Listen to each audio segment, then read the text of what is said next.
Saudações, boa noite, sejam todos bem-vindos a mais uma edição do programa A Semana com o Salomão Moiana aqui na MBC TV. É sempre um prazer, todos os domingos aqui na MBC TV, Salomão Moiana faz a resenha daquilo que foram os principais temas da semana e, a seu jeito, faz análise e procura também interpretar os fatos do ponto de vista daquilo que é a sua opinião. Salomão, boa noite. Boa noite. Para esta semana, digamos, facto da semana, elegeu o INSS. Por que está acontecendo no INSS? Bom, não, nem elegi todo o INSS. E destaco aqui uma ação particular que o INSS está a levar a cabo. Já na altura em que falei do cofre dos tribunais, que estava a fazer um trabalho meritório na construção de edifícios, modelos, também quis mencionar o INSS, mas agora tenho maior visibilidade, maior quadro do que o INSS está a fazer. De algum tempo a esta parte, o INSS tem se empenhado em construir edifícios modelos, edifícios de uma grande beleza arquitetônica a nível dos sítios onde esses edifícios estão localizados. E despertou-me esta semana quando a ministra Ivete Alane esteve no distrito de Sussundenga, na província de Manica, acompanhada pela governadora e uma equipa lá do Ministério do Trabalho, a inaugurar o edifício sede do INSS em Sussundenga. E lembrei-me porque há 2 semanas o Idil de Marraquene me convidou para eu estar presente na inauguração da escola primária de Zintava, na mesma altura que o presidente inaugurou a escola, foi inaugurar também uma delegação distrital do INSS em Marraquene. Portanto, o INSS é daquelas instituições que em cada distrito onde está, destaca-se pela beleza, pela visibilidade dos edifícios que coloca e que permitem a prestação de melhor trabalho, melhor serviço ao utente dessas instalações, melhor atendimento aos pensionistas. E depois fui vendo em todo o país, onde é que já novos edifícios, praticamente em todo o país, em todas as províncias, há pelo menos uma tendência de fazer uma grande cobertura com edifícios modelos. Por exemplo, em Moeda tem lá um bom edifício, em Metuge, na província de Cabo Delgado, em Balama, também na província de Cabo Delgado, no Lago, acho que foi o presidente Chapo que inaugurou quando foi a Niassa, no distrito do Lago, em Milange, na província da Zambésia, e em Yamatanda, em Sofala, em Moatize, em Tete, e em vários outros sítios. Como passado também, dia 10 ou 16, esteve na província de Maputo. Exatamente, na Matola também inaugurou, e na Macha também temos novos edifícios, Magude, etc. Portanto, eu queria dizer que isto é positivo, é um trabalho meritório. Sempre temos tido o hábito de falar do INSS por maus motivos. Escândalo disto, desvio daquilo, mas desta vez estamos aqui a falar de coisa positiva que está tendo lugar dentro do INSS. E também, de acordo com algumas leituras que eu fiz à imprensa, as reservas monetárias, as reservas do fundo de pensões está a crescer dentro do INSS. Quer dizer que, pelo menos nesta altura, a gestão do INSS está-se a mostrar menos problemática e mais positiva no sentido de criar um novo sentido para esta instituição.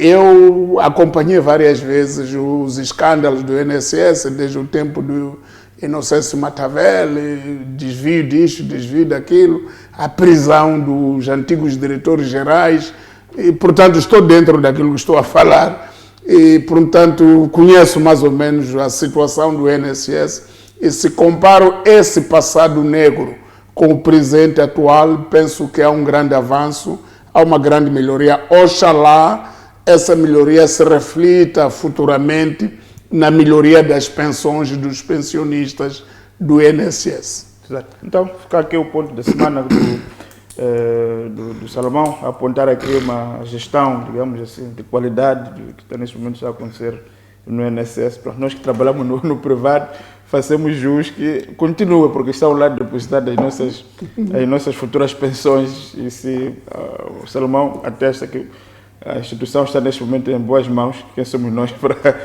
duvidar? Mas, Salomão, vamos avançar então para aquilo que foi o seu tema, o primeiro tema da semana. A polêmica dos tratores. Apareceram os tratores, mas o ministro Machombe apareceu esta semana a explicar. Primeiro a dizer que esses tratores não são obra do atual governo, do atual ciclo governativo, que isso já tinha sido contratualizado pela administração anterior. Mas que também apareceram outras vozes, dizer que mesmo na administração anterior, esses tratores não vinham tratar não seriam como uma espécie de meio de transporte, mas era para servir aquilo que um trator de facto serve, que é a agricultura. Onde é que mora a verdade? Como é que o Salomão tem acesso aos corredores do poder? O que é que está a acontecer aqui? Bom, não é muito importante saber quem tem razão, quem não tem razão. O que é um facto é que os tratores estão aí, foram importados. O que se diz deles, o objetivo deles é fazer transporte de passageiros e carga nas zonas rurais. Esse é que é o ponto fundamental. Então, eu acho que a ideia de importação de tratores para transporte de pessoas não é correta, não é uma ideia correta, porque é uma ideia contrária à tendência evolutiva do ser humano e do moçambicano em geral. É que eu, por exemplo, nos anos 60, vivendo em Taninga, onde eu nasci, que é uma zona chamada recôndita, já tinha autocarros nos anos 60. Os primeiros autocarros que nós apanhamos era dos caminhos de ferro que ia até lá, chamado um Cuculana. Para além dos caminhos de ferro havia os machibombos de Teresa Lino e Filhos Limitada, que ia para Taninga, ia para outros sítios. Abriu-se a zona de Taninga, a zona de Calanga, nos anos 70, mais ou menos, nos anos 60, 65 até 70. Calanga, abriu-se a zona de Vundiça, abriu-se a zona de Congolote. Congolote aqui era mato, era uma zona de muito difícil acesso nessa altura. Agora já é uma zona urbanizada. Pronto, nós já tínhamos acesso a esses transportes modernos nos anos 60. Por outro lado, para além desses transportes de Teresa Lino e Filhos Limitada, a nossa zona de Taninga também era servida por machibombos de Manuel Antunes. Manuel Antunes eram as carreiras da província de Gaza, especificamente do distrito de Bilene, com sede na Vila da Macia. Então, operava na zona sul de Gaza e zona norte da província de Maputo. Porque na zona centro e norte da província de Gaza tínhamos Oliveira, Transportes Oliveiras, que ia para Macuaco, ia para Maquese, ia para Xanganini, ia para Massingir, ia para zonas extremamente difíceis de lá chegar. Agora, como é que eles faziam para os machibombos chegarem lá? Por exemplo, em Manhissa tem uma zona chamada Matolanhana, que é uma zona muito arenosa. Os machibombos que eram utilizados por Teresa Lino e Filhos Limitada e por Oliveira, Transporte Oliveira e outros para as zonas rurais, eram machibombos de marca Isuzu, com tração às 4 rodas, isto eram 4x4, esses machibombos, que eram montados aqui na Íncara, aqui em Moçambique. Comprava-se os motores no entreposto aqui e montava-se os machibombos aqui. Então, nós nessa altura, nos anos 60, 70, sobretudo a partir de 1970, tínhamos muitos machibombos de qualidade. Machibombos que tinham luzes lá dentro, tinham campainha para sinalizar a paragem, tinham todas as condições de luxo que hoje em dia são muito raras nos chapeiros, nos chapas que as pessoas em que se transportam. Portanto, por que estou a contar isto aqui? É porque também tenho vindo a acompanhar a discussão. Ora, porque ouvi até o Idil da Manhã dizer, Teresa ali não chegava a Calanga, lá em Lagoa Pata, e terminava em Bonguine. Tá bem, terminava em Bonguine, que é Calanga, só que não é Calanga lá em Lagoa Pata. Agora, por que de repente, desde 1974 para cá, não temos nenhuma carreira que vai para Bonguine? Então, quer dizer, nós não podemos aplaudir o retrocesso. Isto é um retrocesso. Nós não podemos aplaudir o retrocesso. Temos que aplaudir o progresso. E ouvi muitas pessoas, por exemplo, ouvi uma pessoa de Inhambane explicar mais ou menos, porque eu também tenho frequentado a província de Inhambane. Ora, de Mapinhane, que é na Estrada Nacional número 1, para Mabote, são 100 quilômetros. Agora, a pessoa estava a perguntar, se eu utilizar um trator, a que velocidade anda esse trator? Para sair de Mapinhane até Mabote. Quantas horas vou levar? O chapa sozinho leva umas 2, 3 horas. Agora, o chapa que é um carro. Agora, se eu utilizar o trator, de Massinga para Funhalor, são 110 quilômetros. Como é que eu resolvo essa distância? Com um trator. Sabendo como sabemos, a maneira como anda um trator. Portanto, não estamos corretos, nem defensável. Por exemplo, ouvi o juiz Gibunda a dizer, antes de discutirmos isso, temos que ouvir, para os camponeses isso pode ser bom. Quais camponeses? Os residentes do campo não são necessariamente camponeses. Eu vivo em Taninga ainda hoje vim de Taninga para aqui, eu resido lá, mas não sou camponês. E vivem muitas outras pessoas lá. Então, nós temos que evoluir na maneira como concebemos as coisas. Não podemos ficar aqui na cidade, no computador, pensar que aqueles que não estão aqui no computador mereçam tudo que não seja bom. Agora, eu lhe pergunto o seguinte, se os tratores é para ir às zonas recônditas, como é que o governo vai a essas zonas recônditas? Vai de trator? O governo, quando quer visitar a população de uma zona recôndita, ainda agora, o presidente esteve em Guru e foi visitar algumas zonas recônditas. Como é que o governo vai lá? Vai de VX, de V8, dos carros altamente luxuosos. Metade do valor daquele carro pode importar um transporte condigno, com tração para chegar às zonas recônditas. Metade, ou menos de metade até, porque o V8 deve estar aí a custar um balúrdio. Deve estar a custar aí uns 10 milhões ou mais de meticais. Com menos disso, pode-se importar uma frota de autocarros para servir as zonas rurais. E há outra coisa que estão a descurar nessa discussão. Quem é que vai administrar esses tratores? Vão ser de quem? Do governo? O governo é que vai pagar salário ao tratorista, que vai levar o passageiro de um lado para o outro. Qual é a estrutura, a infraestrutura de gestão instalada nos distritos para gerenciar os tratores? Há oficinas lá nos distritos para atenderem a avarias e outras situações de manutenção. E eu penso que é uma ideia bastante infeliz. Agora, se dissesse o seguinte o governo, que adquiriu tratores, quem quer comprar trator, o governo vai lhe bonificar. Não trator para o transporte rural. E mais, porque o transporte rural está a acontecer mesmo hoje. Com todas as dificuldades que as pessoas têm, está a acontecer. As pessoas de Magude, quando querem ir a Mapulanguene, vão de transporte, que são 100 quilômetros dentro de Magude. As pessoas de Magude, quando querem ir a Motasa, vão de transporte. As pessoas de Magude, quando querem ir a Pajano, vão de transporte. E como é que faz? As pessoas de Moamba, quando querem ir a Mujinji, quando querem ir a Malengane, vão de transporte. Agora, e quando querem ir a Sábio, também vão de transporte. Agora, por que o governo não vai lá saber qual é o transporte que usa? Não é trator, não estão a usar trator, usam transporte. E melhorar aquele transporte que as pessoas têm. E não vir lhe dizer que não, isso que vocês estão a usar não é, leva trator. Para fazer o que com o trator? O trator é muito procurado nas zonas rurais para fazer agricultura. E a manutenção do trator é muito diferente da manutenção de um carro. Eu já tive 3 tratores. A manutenção de um trator, muita gente está a pensar que trator é só andar. Não! tem muito mais dificuldades, muito mais avarias no campo, o trator, do que o carro.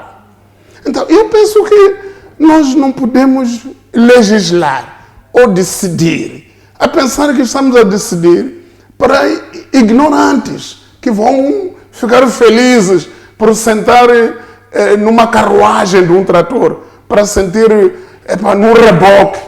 Não pode, não é assim que se faz. Há soluções. E se não sabe quais são as soluções, perguntem pessoas que sabem.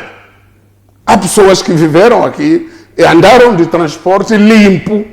Olha, eu estudava aqui na General Machado a partir de 1973.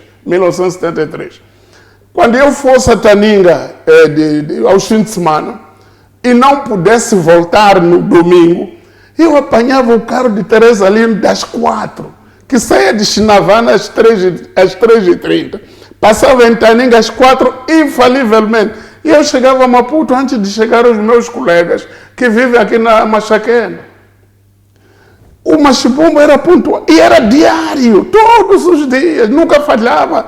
Aquela hora, se você chegasse 4h05 na paragem, já tinha passado. Isso no tempo colonial. Como é que hoje nem sabemos a que horas vamos apanhar o carro, qual é o horário, etc, etc. Não pode ser assim. Nós não podemos legislar como se estivéssemos a legislar para um povo recém-descoberto. Moçambique não é um povo recém-descoberto.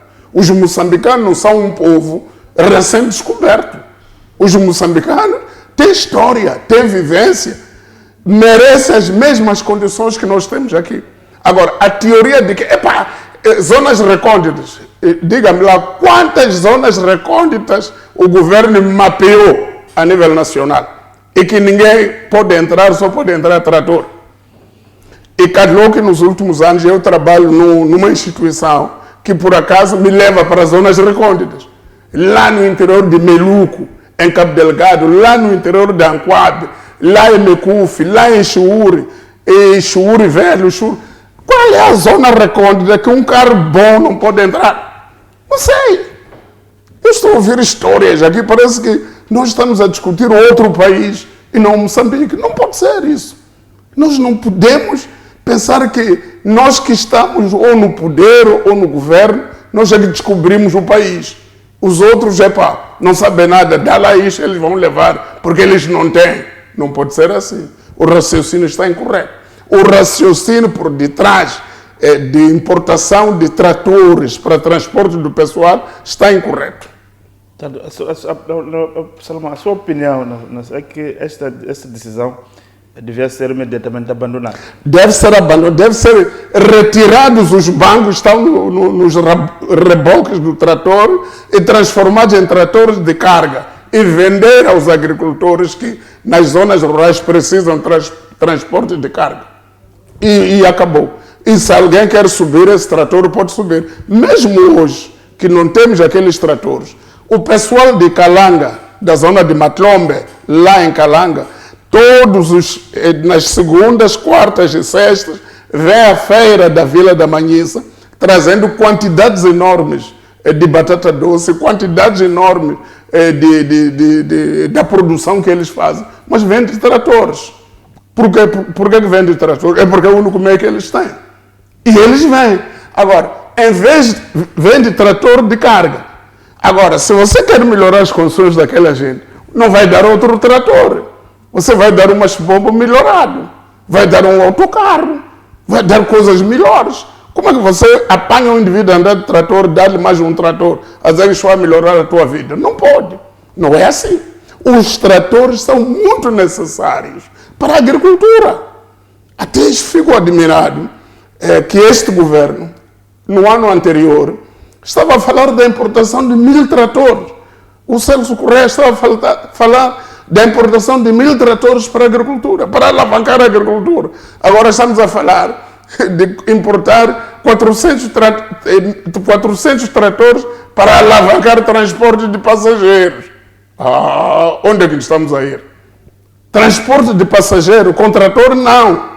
Arranja outra maneira de transportar as pessoas. Porque essas pessoas que você quer pôr um trator já tiveram machibombos, já tiveram condições melhores.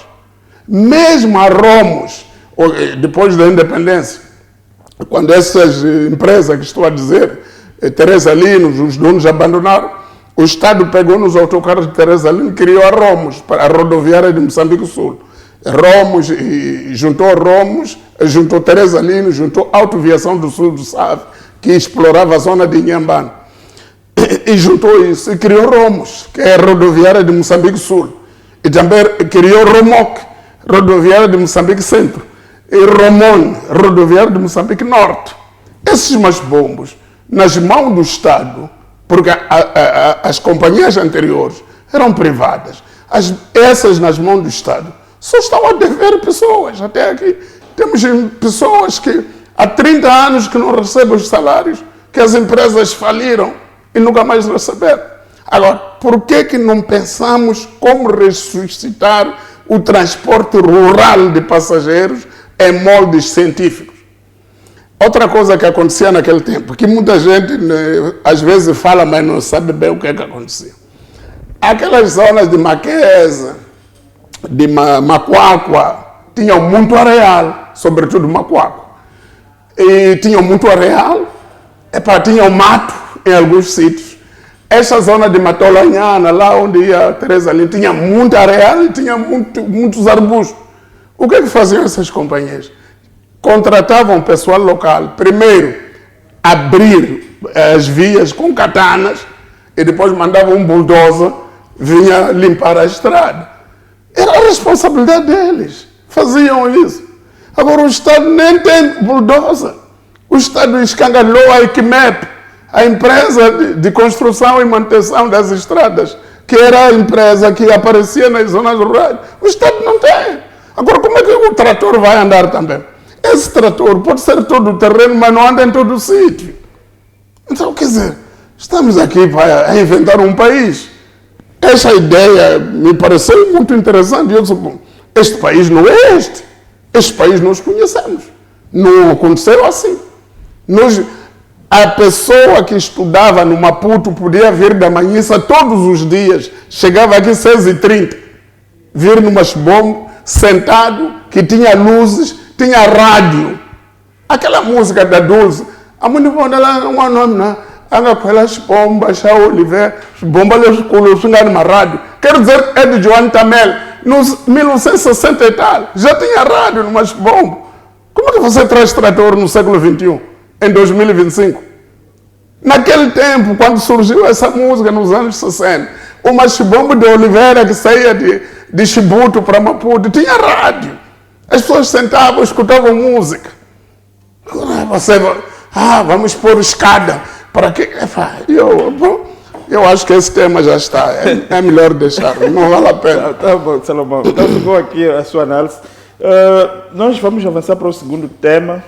O nosso tema do segundo bloco vai ser, obviamente, a questão do Venâncio Monguiano. Mas, se calhar, como o Salomão elencou aqui 2 temas jurídicos, judiciários, Salomão manifesta aqui também preocupação com a situação da atuação do setor da justiça, principalmente nos chamados tribunais da primeira instância.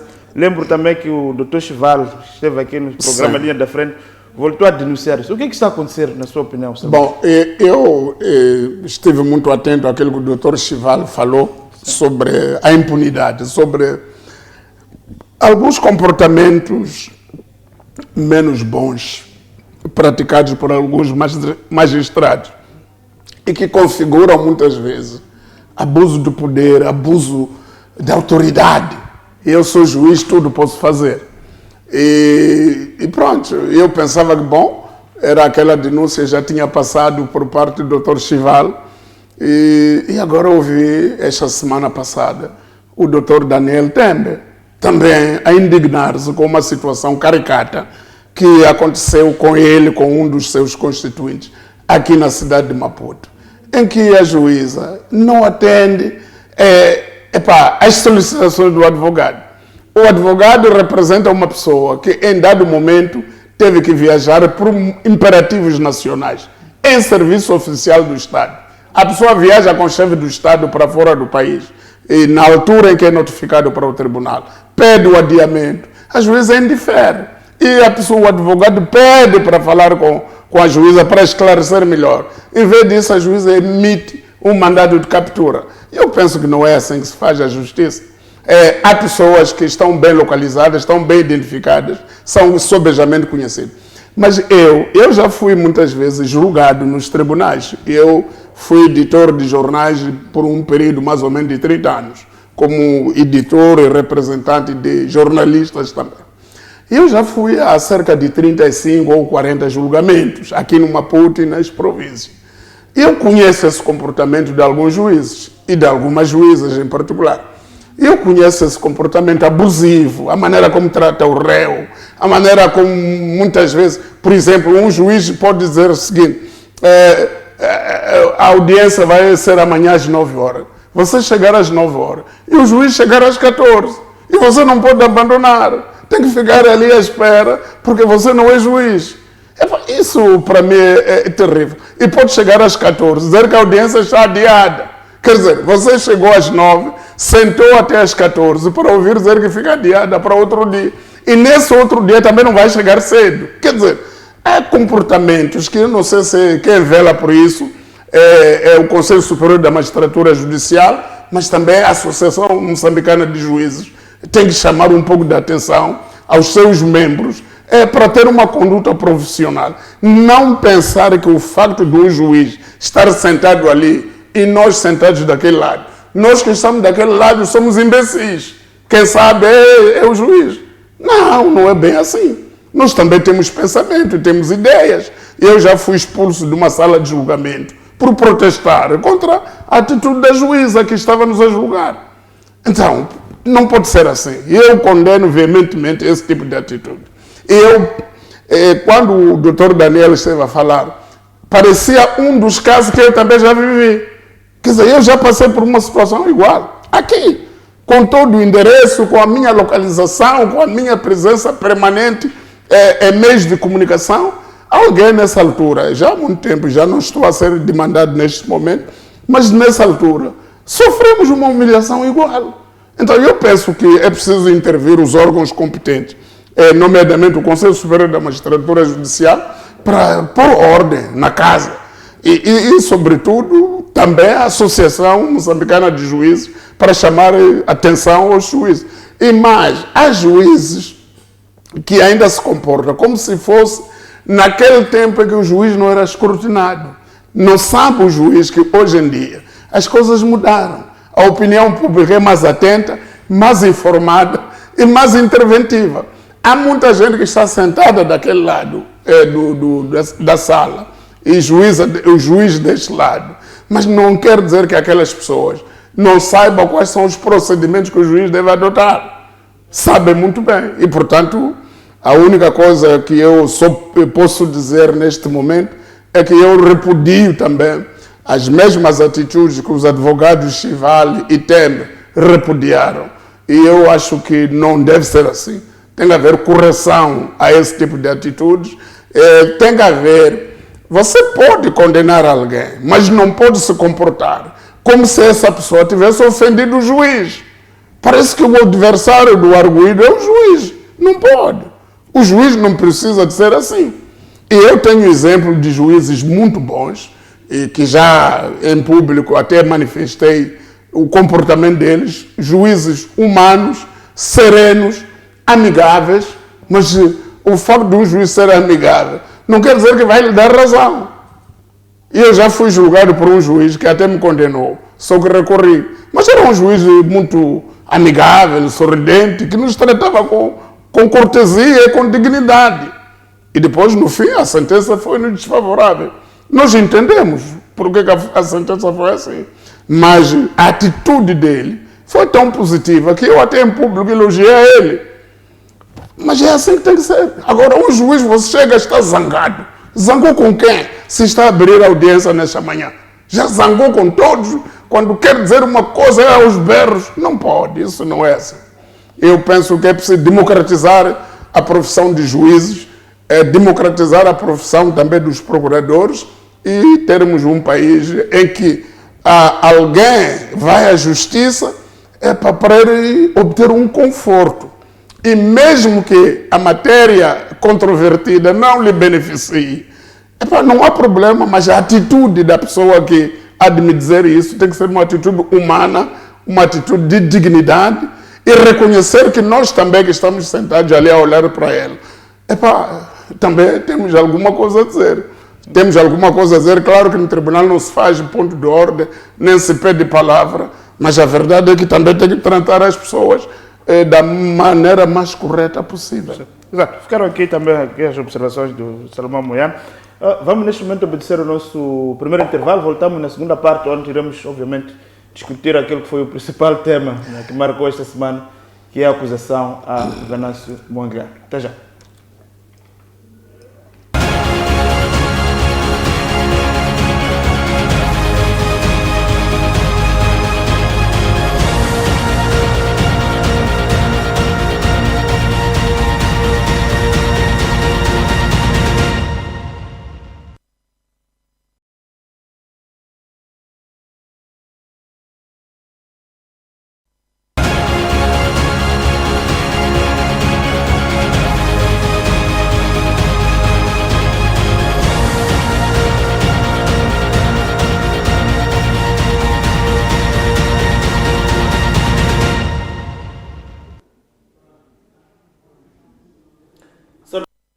Sejam bem-vindos a esta segunda parte do programa Semana com Salomão Moiano.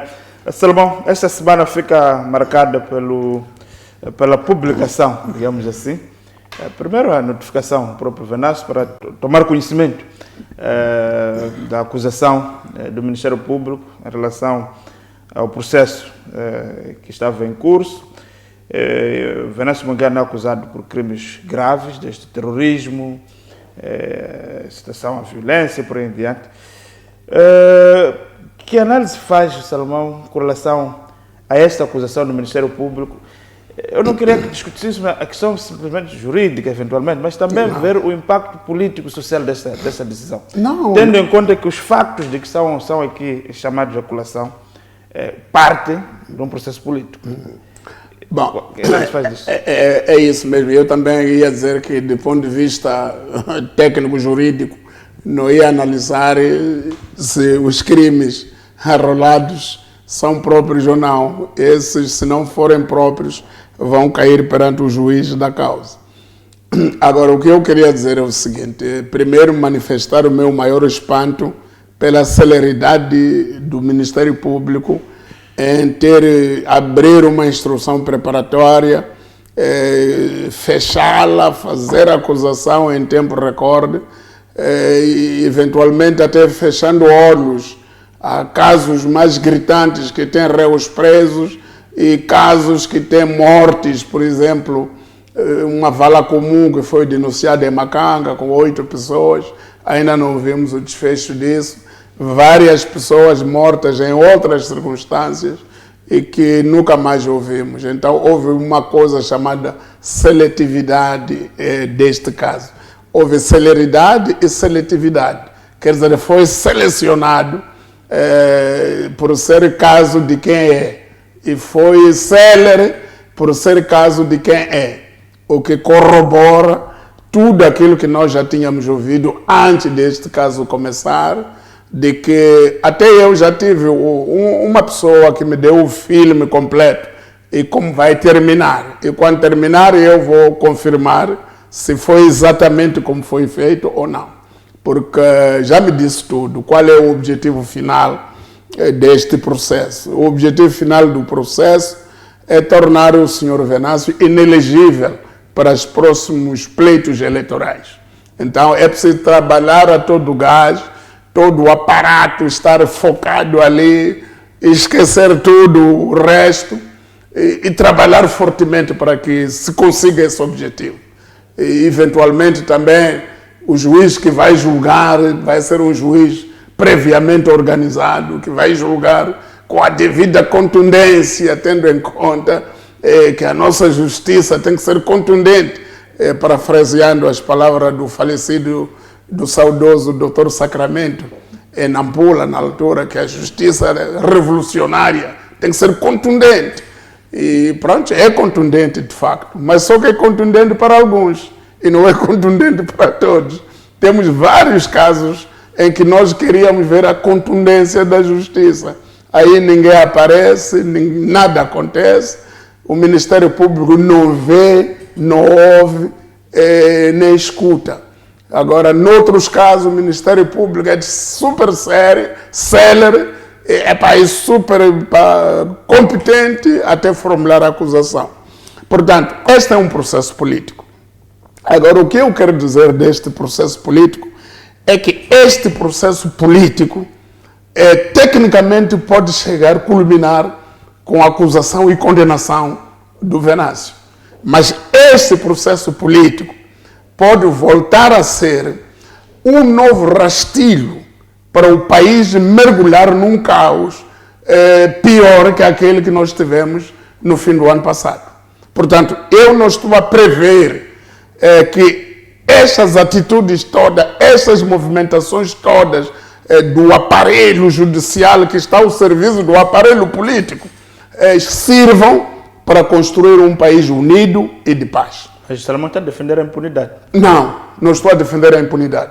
Estou a defender a abrangência da punidade. Quer dizer, se queremos punir, vamos punir a todos por igual, na mesma altura em que queremos punir a uns. Não devemos ter uma situação em que fazemos de conta que no país não há outros casos. O caso mais é aquele. E simplesmente aquilo que a gente ouve, aquilo que a gente escuta, do roteiro que este caso vai seguir, há de culminar com isso. Agora, o que eu estou a dizer é que isto não constrói um país pacífico. Isto não vai construir a nossa almejada unidade nacional. Então, eu tenho muitas reticências pelo futuro desfecho deste caso, mas tendo em conta as experiências de vida que nós já tivemos e as situações similares que já aconteceram em outros países. Portanto, eu penso que pode marchar o caso como está, a acusação está aí formulada, o Venâncio, por seu turno, há de se defender à sua maneira, há de arranjar os advogados que arranjar, mas isso depende daquilo que estiver predestinado para acontecer. Mas é uma questão que eu queria colocar, que muitas vezes não está a ser eventualmente muito discutida na praça pública. Uma delas tem que ver com o Ministério Público. Qual seria o papel do Ministério Público depois das manifestações violentas que nós assistimos? O Ministério Público, numa situação dessa, qual é a posição do Ministério Público deve ter feito? Calar ou avançar? Avançar, mas avançar com todos. Avançar com os polícias que mataram fisicamente as pessoas, avançar com agentes materiais de várias atrocidades que aconteceram. E depois responsabilizar essas pessoas. E responsabilizar os seus respectivos mandantes. E também avançar por parte dos manifestantes. E aqueles que são autores materiais de distúrbios, responsabilizá-los. E também responsabilizar a pessoa que convocou as manifestações, que é o Venâncio. Portanto, eu acho que o Venâncio tem que ser julgado, tem que ir ao tribunal, mas não deve ir sozinho. Tínhamos que ter já a lista, os nomes publicados de todos aqueles polícias, sobretudo aqueles que mataram aqueles jovens que estavam ajoelhados aqui na Avenida Vladimir Lenin e regaram-lhes com bala. Esses polícias deviam estar, nesta altura, até presos para responder isso em cadeia.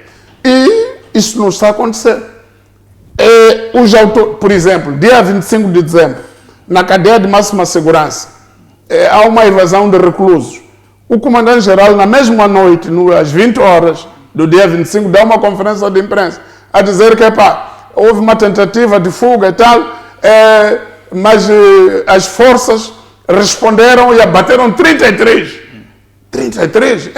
33 que é gazelas? 33 gazelas? O que é isso? Abateu 33 cudos ou abateu 33 seres humanos? E onde é que para esse processo? Terá sido aberto algum processo concreto, um inquérito para averiguar isso pelo Ministério Público? Onde é que está? Há quantas anda? Em Macanga foram apanhados 8 jovens numa vala comum. O que é que se faz sobre isso? Quer dizer, a gente fecha o olho de tudo isso para olhar só uma pessoa. Não é verdade. Agora, lá na cadeia, os 33 estavam com Venâncio lá dentro. Não. E depois, naquele dia mesmo, no dia 25, houve alguns que apareceram a apresentar-se em imagem, fizeram vídeos, a dizer que houve mobilização para eu fugir, mas eu não fujo porque eu sou responsável. Porque eu sou, não sei o que disse, é capitão, não sei o que está trabalhando, é da brigada de trabalho. Esse jovem, no dia seguinte, já estava morto. Quer dizer, o indivíduo que diz que eu não fugi, porque eu sou responsável, tenho atividade aqui na cadeia, no dia seguinte apareceu morto. O mesmo. Para além dos 33. Agora, quando isto acontece e você não pune, fica difícil das pessoas acreditarem que você está a punir aquele ali porque tem problemas. Parece que você está a punir aquele ali porque você é que tem problemas com ele, não problemas abstratos. Portanto, o Salomão concorda que o Ministério Público tinha que fazer o seu papel. Exatamente. Está a fazer o seu papel. Exatamente. Admira-me apenas a rapidez e a seletividade. Por que se faz apenas quando é um indivíduo e não faz quando são outros indivíduos? Agora, uma outra questão. E depois, cada que esse indivíduo que é perseguido pelo Ministério Público, também é perseguido pelo poder político desse país. E depois, até o Ministério Público podia ter começado antes, quando houve fraude. O Ministério Público puniu quantas pessoas por causa da fraude? Porque tudo isto tem uma causa. A causa disto é fraude. Mas o presidente diz que não são eleições. A causa das manifestações não tem nada a ver com eleições. Mas tem a ver com o quê? Por que não houve manifestações em setembro? O presidente disse... Por que não houve manifestações em setembro de 2024? O presidente diz que é um plano. É o presidente que diz, mas nós estamos a analisar os fatos reais. Em setembro do ano passado não houve manifestações. Em agosto do ano passado não houve manifestações. Agora, onde é que estava o plano? Estava à espera de quê? Houve houve eleições, houve uma fraude documentada, monumental, e depois não se pune a fraude. Pune-se que quem reclama contra a fraude. Quer dizer, você é roubado e é punido por ser roubado. Então, o Venâncio, do seu ponto de vista, é um mártir nessa história. Não é mártir, mas o Venâncio primeiro foi vítima de uma fraude monumental. E ele, não se calando por causa disso, ele fez um protesto que tomou as dimensões que tomou, se calar não por causa do protesto em si, mas por causa da reação das autoridades perante o protesto. E depois as coisas evoluíram para onde evoluíram. Mas fica esquisito que você, tendo havido uma fraude que é a origem, é o ponto de partida, que o Ministério Público nunca investigou, nunca trabalhou sobre isso. O Conselho Constitucional até reconheceu que houve uma discrepância monumental dos números, mas não aprofundou. O Ministério Público também não se interessou. E agora, de repente, você só vê uma pessoa nisso tudo. Isso é grave. Agora, uma outra questão, Salomão, neste enredo todo que chamou a atenção, é o aparecimento de Forquilha e do seu assessor de imprensa ali como as testemunhas. Em direito, nós estamos das testemunhas, não são necessariamente de acusação, não, são testemunhas, são pessoas que tomaram conhecimento de perto de uma situação como essa. Eu queria que fizesse uma análise política, ser o Forquilha elencado ali na lista das testemunhas. Bom, a leitura política pode dizer. Bom, estavas a dizer que as testemunhas não são necessariamente de acusação ou de defesa, mas foram elecados pela acusação. A acusação achou que, para melhores esclarecimentos, precisava de colocar o Forquilha. Vamos ouvir o que o Forquilha vai dizer em sede de julgamento. Aquilo que o Forquilha vai falar em sede de julgamento vai ditar o seu futuro político. Como é que ele vai passar a ser visto pela sociedade. Porque este é um processo político. Estamos aqui em face de um processo político. É um processo eminentemente político. E se o governo, se o poder político não estivesse interessado neste processo, nas condições em que está a ocorrer, iria ocorrer, mas de outra maneira. E não exatamente da maneira como... Mas há uma questão também, Salomão, que tem que ver. Há uma ideia que está a ser ventilada. O problema... O Venâncio, de fato, convocou manifestações. Convocou. Violentas e prendeu. Portanto, o Ministério Público fez o seu papel, claramente os tribunais também farão o seu papel.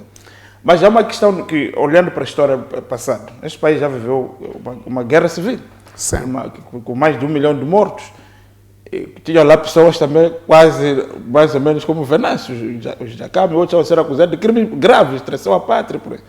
Mas que depois foram amnistiados e foram elegíveis, concorreram. Nós estamos aqui mais ou menos o fim último disso terminará nesse modelo que também quer prever. Tá bem, mas você não vai andar a estressar um país inteiro para depois amnistiar. Sim, porque estamos a lembrar do indulto que o governo quis dar em dezembro aos condenados das dívidas ocultas, em que as pessoas foram vexadas o suficiente em público, julgamento com aquelas roupas amarelas, para depois quase, na hora de gozar da liberdade condicional, chegar alguém a dizer que quer te dar um indulto. Isso não é nada. E eu penso que isso é um expediente político fraco. Agora, se nós queremos andar por essa via, também não é correto. Eu acho que a melhor coisa é o tribunal julgar e concluir. O tribunal. Agora, compete ao tribunal concluir aquilo que vai concluir. E deixar este caso sem interferência de amnistia no meio, indulto aqui, indulto acolá. Deixa que isso aconteça. O caso, para mim, chegou a uma fase de não retorno. Já chegou a fase, já foi acusado, daqui para frente o diálogo entre o acusado e o tribunal. A acusação não é condenação. Não, é acusação, não é condenação. O diálogo é entre o acusado e o tribunal, para o tribunal eventualmente marcar uma data de julgamento. Irmos ao julgamento, vermos as coisas, como é que terminam. E quando terminar, pronto, vamos ver as ilações, quais são as lições a tirar do julgamento. Eu assisti um julgamento desde 1992, quando o general Mabote e o meu tio José Moiane foram acusados de orquestrar um golpe contra o governo do presidente Sá. E ficaram 8 meses na cadeia. E depois foram julgados, foram colocados ali no Tribunal Supremo. E fomos lá. O juiz, que foi o Dr. João Trindade, julgou o caso com muito didatismo, até a explicar cada coisa. E o Ministério Público estava ali, representado pelo vice-presidente, vice-procurador-geral. Na altura, o Dr. Sinai José Vanhati Tima. E foi interessante ver os argumentos do Ministério Público em sede de julgamento e ouvir os argumentos dos réus, dos arguidos, o que é que estavam a dizer. E ouvir o entendimento do tribunal, no fim. Quer dizer, aí não havia muita suspeita sobre a idoneidade do juiz. Pronto, era um juiz que não podia receber recados, um juiz que não sei quantos. Agora, eu não sei se um juiz da cidade de Maputo, do nível da cidade de Maputo, como é que vai resistir ou posicionar-se perante os recados constantes que vai receber. E o Conselho de Estado, como é que fica a situação do Venâncio? Acho que o Conselho de Estado foi deliberadamente adiado para ver este passo. Então vamos ver se isto continua a andar. E seria muito bom que fosse mais célere ainda, já que começou por ser célere e seletivamente célere, fosse mais célere ainda para o país sair disto o mais cedo possível. Mas há condições para o país sair disto aqui? Isso depende do juiz, depende daquilo que vai acontecer com o juiz, depende daquilo que vai acontecer com o tribunal. E sair disto o mais cedo possível. Em direito comparado, temos muitos casos parecidos com este. O atual presidente do Senegal foi eleito 10 dias depois de sair da cadeia. E não é ele que devia ser eleito, é o chefe dele, que foi encarcerado com ele. Então libertaram este aqui. E ele foi se candidatar. E o chefe dele agora é o primeiro-ministro, porque não podia trocar. Então, prenderam a este, mais o seu colaborador, que é o atual presidente do... Onde Nistivani, do Senegal. Exatamente. Estavam presos. Sim. Mas libertaram a este, a dizer que era um mal menor. E o povo estava atento ao que se passava. O problema é que nós não podemos lutar contra o povo, sabe? O povo, se você luta contra ele, perde sempre. Um poder político que luta contra o povo, perde sempre. O povo é quem mais ordena em democracia. O povo é quem manda. Agora, Você pode manipular com as suas teorias, manipular com o dinheiro que tem, manipular com a sua PGR, que coloca no sovaco, tira quando é necessário. Pode fazer isso tudo. Mas o povo, quando quer uma coisa, quer essa coisa. E você pode adiar até, mas já dá acontecer. Então eu penso que este caso, para mim, devia terminar o mais cedo possível, para nos dar tempo de nos organizar para o futuro. Se este caso for arrastado até perto das eleições, e vamos ter muita violência nas eleições. Mas já que eu olho também que... Tinha que terminar o mais cedo possível para nós termos um país reconstituído e reconstruído para ver os processos futuros. Mas já quem diz, Salomão, que se calhar a PGR acabou entrando nesta equação, pronto, se calhar porque o próprio Venâncio criou condições para isso, no sentido em que no início o Venâncio Munguia não quis colaborar para uma solução política. O partido dessa ideia? Não, eu acho que nunca houve nenhum convite para uma solução política do problema. A única solução política que eu acho era nós termos eleições limpas. Nós não tivemos eleições limpas. Se você não teve eleições limpas, teve eleições conturbadas, e qual é a solução política? É dizer, você fica ministro ou vice-ministro, ou o que é isso? Isso é uma solução cobarde, não é uma solução política. Eu penso que também isso já é irrelevante. Neste momento, eu acho que a celeridade com que foi feita a acusação devia continuar até o julgamento para isto terminar o mais cedo possível. Porque isto, a prolongar-se para o futuro, vai nos criar muitos problemas. Nós não vamos ter um país pacificado, vamos ter um país violento, ainda morre muita gente neste país, ainda destrói-se mais propriedades no país e pronto, não vamos estar sossegados. E isso é contra todos os discursos que nós fazemos para desenvolvimento. Não se pode desenvolver um país que está em guerra, um país que está em choques constantes. Então eu penso que o bom senso dos órgãos da justiça ou do poder judicial era marcar o julgamento o mais cedo possível e terminarmos este assunto. Há uma questão que o Dr. Isalto Manjano disse na última quinta-feira aqui na MBC, no programa Estado da Nação. Ele chamava atenção a uma questão também, sobre essa questão da celeridade. Exato.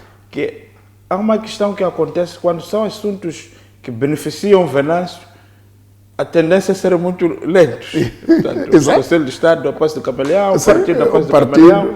Mas quando é para prejudicar, aparentemente as coisas correm rapidamente. Exato. E ele também chamava atenção a uma outra questão, dizer que provavelmente pode ser um erro do país, ou do poder político, ignorar, de facto, o segundo candidato mais votado. Que análise faz de correção? Não, eu concordo plenamente com isso. Quer dizer, eu disse na última semana que se há problemas de comunicação entre o presidente Chapo e o Venâncio, eles, os dois, com a ajuda dos mediadores, devem resolver isso o mais cedo possível, rapidamente, e estabelecer a boa estrada que eles já começaram de diálogo, um diálogo construtivo entre os dois. Porque não faz sentido, não é possível, é que mesmo querendo ignorar o Venâncio, não é ignorável. O Venâncio é o segundo homem mais votado. Segundo, de acordo com os números, é o segundo mais votado. E tu não podes passar por cima disso. E se tu queres passar por cima disso, vais estar contra o povo. É que ele foi votado por pessoas. E essas pessoas estão aqui, na praça. Portanto, isso não pode acontecer. E mais, esse aspecto, por exemplo, as pessoas dizem o seguinte, por exemplo, mesmo o discurso que o presidente fez em Portugal. Nós estamos a trabalhar com os partidos. E nós estamos a trabalhar com indivíduos. Na comissão técnica, essas coisas todas. Então, o Venâncio registra um partido, apresenta a proposta para registrar um partido, para dialogar oficialmente com o poder instituído em nome de um partido. O tal poder nega a aprovação do... O que você faz?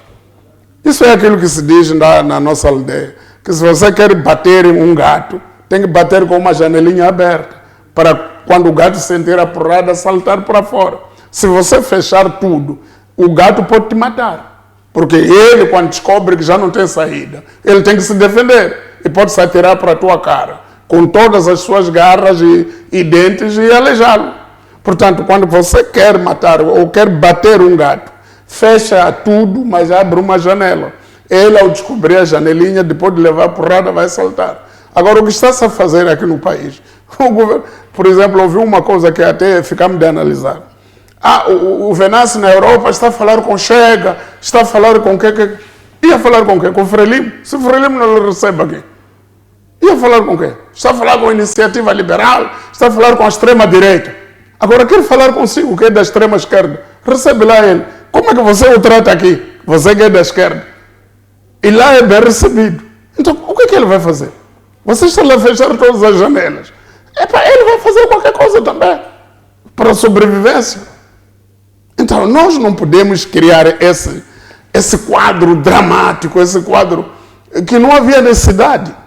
Eu, quando vi o doutor Oscar Monteiro, doutor Teodato Umwana, doutor Luiz Bernardo Umwana, Narciso Matos, que são figuras em quem nos inspiramos. Quando vejo essas figuras envolvidas nisto, o doutor Severino Nguyen, eu fico feliz, que o assunto está bem encaminhado. Pelo menos estão com aqueles madodas que fazem sentido, que quando dizem uma coisa a gente escuta, e com respeito, escuta com respeito. Agora, se você, depois de ouvir esses conselhos todos, e você não quer nada, porque há outras pessoas que têm outra opinião, vamos lá ver, estamos aqui para ver. Estamos aqui para ver, mas isso não ajuda para a harmonia, reconciliação e o bem-estar do país nos próximos anos. Exatamente. E nós temos a missão de contribuir para o país estar estável, reconciliado e em desenvolvimento.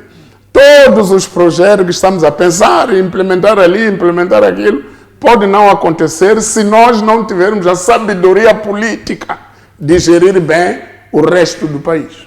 Exato, Salomão. Acho que ficaram aqui as suas opiniões desta semana, mas aproveitando o facto que eu sei que o Venâncio assiste o seu programa, o próprio Denis Tivani e outros, nós temos estado a tentar ligar para o Venâncio Mangano. Eu estou a queixar aqui, para ver se nós podíamos ser convidado em direto. Queremos fazer uma entrevista a ele. Ele não atende a chamada da nossa produção, não atende a chamada do nosso chefe da redação e de outras pessoas. Então, aproveitando aqui a sua presença para pedirmos ao Venâncio que a MBC TV gostava de realizar uma grande entrevista, até a propósito dessa análise da situação, mas também respeitando esse facto que está referido, que é o segundo candidato mais votado. Gostaríamos de ouvi-lo sobre os grandes temas da nação, quais são as suas opiniões e por aí em diante. Portanto, se puder, Venâncio, entrar em contato conosco, porque nós gostaríamos de facto de poder entrevistá-lo, ver quais são as... Porque de facto também temos esse sentimento de que mesmo que diz que Venâncio só reúne com europeus da extrema-direita. Nós também aqui na imprensa ficamos com a impressão de que o Venâncio dá entrevista aos europeus e nos ignora. Portanto, estamos num impasse aqui muito complexo. Eu acho que a reconciliação tem que ser uma coisa muito mais profunda. Exatamente. Temos que nos engajar todos e não deixar a reconciliação para nível político mais alto apenas. Porque essas desconfianças são muito mais também sentidas aqui entre nós. Portanto, o meu chefe da redação, que é o Isaac Naen, é uma pessoa que não tem nenhum alinhamento político, está aí, podia ser ele até a fazer essa grande entrevista. Então, Salomão, ficamos com essa dívida. Não sei se já será temporário na próxima semana para discutirmos essa questão dos partidos. Estamos a deixar muitos temas para ter. Temos a questão dos partidos, ficou de fazer a análise do governo. Exato. O Salomão está em dívidas com... Não. Indicaram onde ele faz as camisas. Há muitas dívidas que o Salomão não está aqui. Não, quer dizer, semana, o moderador também vai inventando dívidas para eu pagar. Não há problema. Então, vamos tentar, logo na próxima semana, começarmos com esses temas. Tá bom. Independentemente de ter acontecido algo mais relevante, mas vamos tentar ver se esgotamos isso, porque de facto as pessoas depois ligam para ficar a falar disto, depois não falar. E a opinião do meu... Um parênteses só. É sobre essa coisa de extrema-esquerda e extrema-direita. O Venâncio, por exemplo, está numa situação destas. Qual é o partido moçambicano que veio a público dizer que é solidário com ele? Partido não Frelimo, outros partidos. Ninguém surge. Por quê? Será que não sente? Mas nós bebemos com ele nos cafés. Ele diz, não, o governo está fazendo mal. Mas vai lá dizer isso em público. Não dizem. Então, Quer dizer que agora, quer dizer que aqui dentro ele não tem solidariedade. Agora, se vai a um país onde até ele recebe no parlamento, naquela sala mítica lá onde se fez a reunificação da RDA com a RFA, e é recebido por altos parlamentares, vice-presidente do parlamento da Alemanha. Ele fica grande, fica feliz lá. Fica mais feliz lá do que aqui. Aqui é um cão cheiroso. É um cão tinhoso até. Então eu penso que nós temos que mudar de abordagem. Nós não temos necessidade de nos dividirmos como moçambicanos. Nós somos 30 milhões, mas somos muito poucos para este país. Este país precisa de muito mais pessoas e de inteligência e capacidade de todos, incluindo capacidade e inteligência do Venâncio, para nos ajudar a criar este país. Tudo bem, Salomão. Então, muito obrigado mais uma vez por esses comentários. Nós voltamos no próximo domingo com mais uma Semana com Salomão Moyano. Boa noite, até a próxima.